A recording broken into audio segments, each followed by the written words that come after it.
Hello everyone, A day as a makeup artist మనమైతే ఎంగేజ్మెంట్కి మేకఓవర్ చేయడానికి అంబేద్కర్ నగర్ అయితే వెళ్తున్నాము. అది కూడా సూర్యాపేటలోనేనండి. సో అమ్మాయి ఏం అడిగింది అంటే జస్ట్ సింపుల్గా సెటిల్గా ఉండాలి మేకప్ అని చెప్పారనమాట. సో తను ఫైనల్ లుక్ చూసుకొని తను ఎంత హ్యాపీగా ఫీల్ అయిందో. యాజ్ ఏ మేకప్ ఆర్టిస్ట్గా మనీ మ్యాటర్స్ కాదు, వాళ్ళు ఎంత హ్యాపీగా ఫీల్ అయ్యారన్నదే మ్యాటర్స్ కదా. సో నాకైతే చాలా హ్యాపీగా అనిపించింది. అండ్ తనతో పాటు వాళ్ళ సిస్టర్కి అండ్ వాళ్ళ రిలేటివ్స్కి కూడా హెయిర్ స్టైల్ వేసామన్నమాట. అండ్ మేమైతే ఫంక్షన్ హాల్కి స్టార్ట్ అయిపోయాము.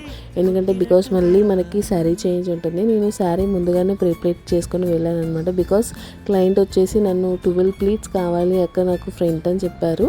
సో ప్రీప్లేటింగ్ చేస్తేనే బాగుంటుందని చెప్పేసి చేశానమాట. అది తన ఫైనల్ లుక్ అనమాట. సో మీకు ఎలా అనిపించింది కామెంట్ అయితే చేయండి. ఎవరికైనా ఇలాంటి మేకఓవర్ కావాలి అనుకుంటే ప్లీజ్ డిఎం చేయండి. Thank you so much for watching. Bye bye.